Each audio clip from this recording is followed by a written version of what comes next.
बड़ी खबर है, आरकॉम और एयरसेल मर्जर का ऐलान थोड़ी देर में संभव है। सूत्र बता रहे हैं कि एयरसेल का मर्जर हो जाएगा आरकॉम के साथ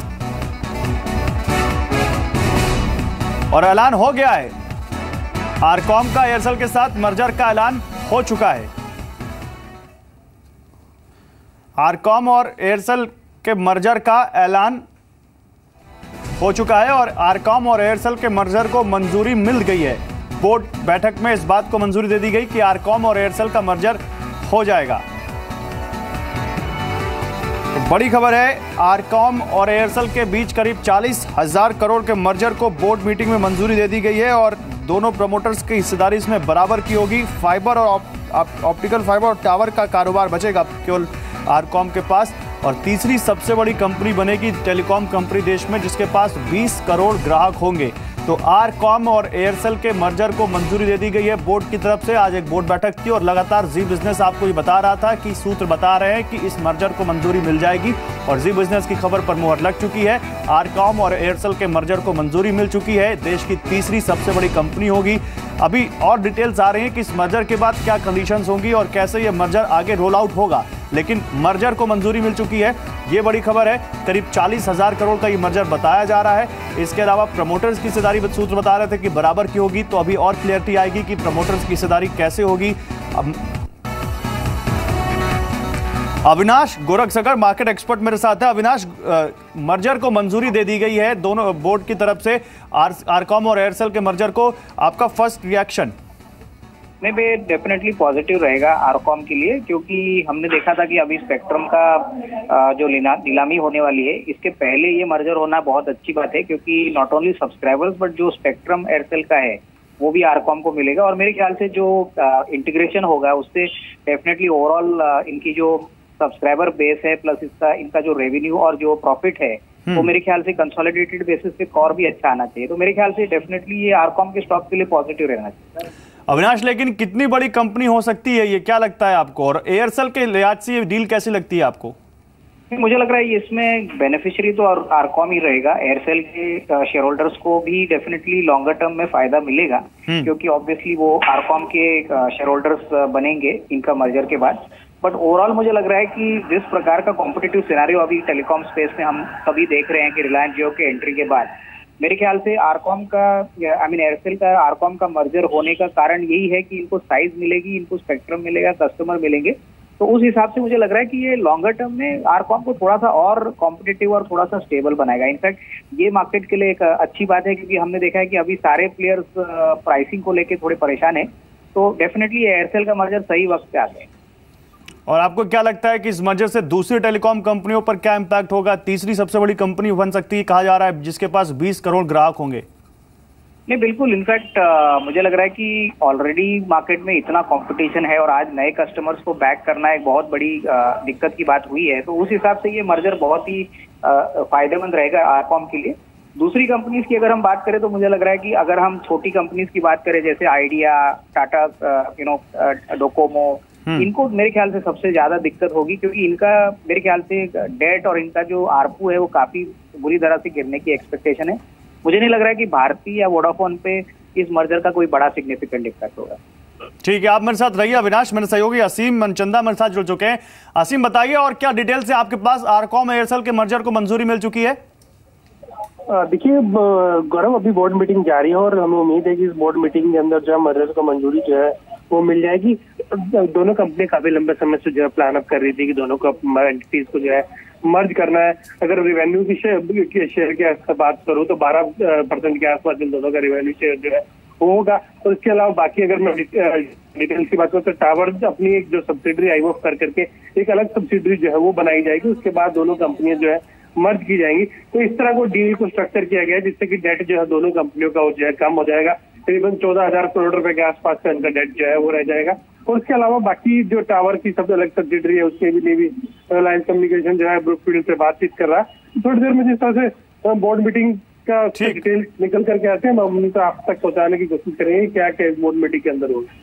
ठीक है असीम, आप मेरे साथ रहिए। मेरे साथ अविनाश जुड़े हुए। अविनाश, जैसा कि कह रहे हैं कि बराबर का डेट होगा, तो आगे चलकर जैसा कि आप भी कह रहे हैं कि आरकॉम के लिए बहुत बेनिफिशियरी डील हो सकती है। टावर और ऑप्टिकल फाइबर बचेगा आरकॉम के पास, उसके बारे में क्या कहेंगे आप? मेरे ख्याल से आरकॉम के पास ऑप्टिकल फाइबर रहना काफी अच्छी बात है, क्योंकि जिस प्रकार का पेनिट्रेशन अभी आगे 4G में होने वाला है, हमको लग रहा है कि ऑप्टिक फाइबर का प्रेजेंस होना ये डेफिनेटली एक पॉजिटिव है, क्योंकि ऑप्टिक फाइबर का डेफिनेटली प्रेजेंस अगर आरकॉम को अभी से मिलता है तो आगे जो भी कनेक्टिविटी होगी वो ग्रेजुअली 2G से जो 3G हो चुकी है, अभी शायद आगे 1-1.5-2 साल में पूरी तरह से 4G होगा, क्योंकि डेटा कंजम्पशन बढ़ने की बहुत ज्यादा उम्मीद है।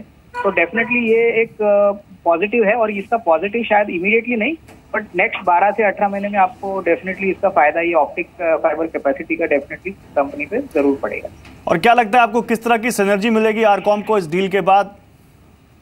सिनर्जी तो मैं समझता हूँ पहले तो कस्टमर बेस है, मार्केट है, और ऊपर से सबसे बड़ी बात है कि इसमें मर्जर के बाद थोड़े से खर्चे भी रैशनलाइज होंगे। तो ऐसा नहीं कि मर्जर ही होने वाला है तो सिर्फ टॉप लाइन बढ़ेगा। मेरे ख्याल से काफी खर्चे ऐसे हैं जो शायद रिपीटेटिव हो, तो थोड़े बहुत मर्जर के बाद ऑफिशियली जब पूरी टीम बैठेगी तो मुझे लग रहा है कि वहां पे खर्चे भी कम करने की बात होगी। तो obviously consolidated EBITDA, consolidated top line plus expenses अगर थोड़ी बहुत यहाँ पे कटौती होती है तो डेफिनेटली FY17 में तो नहीं, बट FY18 में तो मेरे को लगता है इसका इम्पैक्ट आपको ईपीएस पे एक्रेटिव दिखना चाहिए। और जियोजीत बीएनपी पारिबास से गौरांग शाह मेरे साथ जुड़ चुके हैं। अविनाश आप मेरे साथ रहिए। गौरांग, आपका बड़ा स्वागत है जी बिजनेस पर। गौरांग, एयरसेल और आरकॉम के मर्जर को मंजूरी मिल चुकी है। सबसे पहले तो आपका फर्स्ट रिएक्शन जानना चाहूंगा मैं। देखिए, ये बात काफी समय से बाजार में थी, और अगर सही तरीके से सब निर्णायक परिस्थिति पे उतर जाता है तो तीसरी सबसे बड़ी कंपनी होगी मर्ज्ड एंटिटी एयरसेल और आरकॉम। लेकिन तकलीफ ये है कि आप आने वाले समय में और भी ऐसे मर्जर्स होते हुए दिखेंगे। जिस तरीके से प्रतिस्पर्धा ऊपर जारी और रिलायंस जियो का जो आगमन हुआ है उसको लेकर के मुझे लग रहा है कि और भी काफी कमजोर खिलाड़ियां हैं सेल्यूलर सर्विस प्रोवाइड सेक्टर में, जो शायद आने वाले समय में अपना जो भी स्पेक्ट्रम या फिर मौजूदगी है वो किसी बड़े प्लेयर को बेच करके निकल जाए। लेकिन इसका तात्पर्य या अर्थ ये निकलता है कि क्या काफी अच्छा सुधार आपको आरकॉम की बैलेंस शीट पर आता हुआ दिखेगा? मेरे ख्याल से उसके लिए काफी लंबा समय लगेगा। और क्योंकि हम बात करें तो उचित होगा मेरे लिए ये कहना कि हमें आरकॉम के ऊपर हमने बिकवाली की राय दी है, और एज एन इन्वेस्टमेंट आइडिया सबसे प्रथम स्टॉक आता है भारती एयरटेल, उसके बाद आइडिया। लेकिन आइडिया में ये देखना होगा कि वो अपनी स्पेक्ट्रम की जो किल्लत है वो किस तरीके से पूरी करते हैं। और इस डील को किसके लिए ज्यादा बेनिफिशियल देखते हैं गौरांग आप, आरकॉम के लिए या एयरसेल के लिए? अब देखिए, बेनिफिशियल तो आने वाले समय में मर्ज्ड इक्वेशन क्या उभर करके आता है, क्या परिस्थिति होती है और कितने बेहतरीन तरीके से ये फायदा उठा सकते हैं, ये तो आने वाला समय बताएगा। लेकिन विन विन सिचुएशन तो दोनों के लिए। और ऑफ कोर्स एयरसेल ऐसी कोई लिस्टेड एंटिटी की बात नहीं है कि हम ज्यादा तवज्जो दें वहां पर। और डेफिनेटली आरकॉम के लिए मेरे ख्याल से ये जरूरी होगा कि अब अपने कार्यकाल को और कामकाज को किस तरीके से सही करे और ठीक ठाक करे।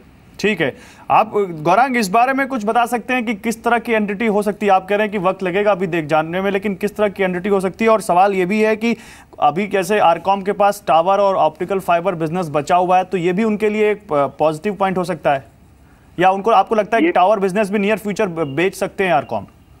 देखिए, डेट को लेकर के भी काफी किल्लत है आरकॉम की बैलेंस शीट पर, और ये कोई नई बात नहीं है। और अपने जो कोर बिजनेस है उसको ठीक ठाक करने के लिए पहले भी कुछ कदम उठाए थे, कुछ बातें आई थी टावर बिजनेस को बेचने के लिए, इंफ्रास्ट्रक्चर बिजनेस को बेचने के लिए। लेकिन मेरे ख्याल से मूल्यांकन को लेकर के कोई निर्णायक तरीके पर बात नहीं उतरी है। तो शायद आने वाले समय में अगर इन्होंने जो एक्विजिशन किया है उसको आगे जा करके और बढ़ाना है और अपनी बैलेंस शीट को बेहतर करना है और दुरुस्त करना है, तो शायद नॉन कोर बिजनेस को बेचने भी पड़ेंगे। और जो मर्ज्ड एंटिटी की हम बात कर रहे हैं वो मेरे ख्याल से कामकाज के लिहाज से अगर आप देखने जाएंगे तो उसमें निवेश भी काफी कुछ करना पड़ेगा आपको, क्योंकि नतीजों के आधार पर अगर आप देखने जाए तो ऐसा कोई उत्साह बड़ा पैदा नहीं हुआ है कि आप काफी सारी बाय रिकमेंडेशन आरकॉम पर दिख रहे हो। ठीक है गौरांग, वैसे आप अपनी राय दे चुके हैं, लेकिन एक बार फिर से मैं कहूंगा, आप बताएं अगर कि कल बाजार खुलने के बाद क्या इंपैक्ट देखते हैं आप पूरे सेक्टर पर और स्पेशली आरकॉम पर, क्या सलाह रहेगी आपकी? देखिए, हमारी तो सलाह होगी कि इस खबर को लेकर के जो उत्साह हमने आज देखा था, अगर कल थोड़ा बहुत उत्साह और देखने मिले तो बदलाव कीजिए अपने पोर्टफोलियो में। और जैसे मैंने जिक्र किया, भारती एयरटेल या फिर आइडिया, लेकिन प्रथम चॉइस होगी भारती एयरटेल। ठीक है, शुक्रिया गौरांग आपका। अविनाश गोरखसागर मेरे साथ है। अविनाश, आपकी क्या राय होगी और क्या असर देखते हैं कल मार्केट खुलने के बाद आप? अविनाश, आप तक मेरी आवाज आ रही है?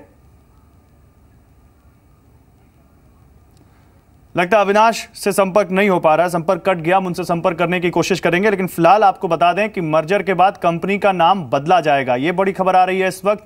मर्जर को मंजूरी मिल चुकी है। दोनों कंपनियां 14 हज़ार करोड़ रुपए डालेंगी। डेट जो आरकॉम का है वो बटेगा, और आरकॉम के लिए तो अच्छी बात है ही। जैसा कि कुछ एक्सपर्ट्स हमारे साथ जुड़े हुए थे, वो कह रहे हैं लॉन्ग टर्म में एयरसेल के लिए भी अच्छी बात है। नई कंपनी मर्जर के बाद कंपनी का नाम बदला जाएगा, एक नई कंपनी बनेगी जो तीसरी सबसे बड़ी कंपनी होगी देश में। टेलीकॉम सेक्टर में एक बहुत बड़ी कंपनी कह सकते हैं जो होगी, और जिसके पास 20 करोड़ ग्राहक होंगे। और दोनों कंपनियों का मैनेजमेंट पर समान अधिकार होगा, प्रमोटर्स की बराबर की हिस्सेदारी होगी। ये खबर आ रही है।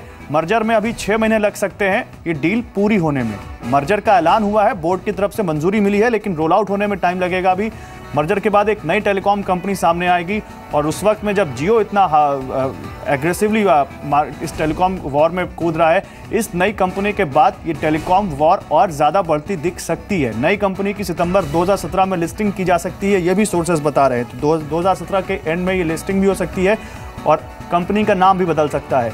जो डील साइज़ है वो करीब करीब $600 करोड़ का बताया जा रहा है। अभी कोई आधिकारिक ऐलान हुआ नहीं है इस तरफ से, इस बारे में हम आपको बताएंगे।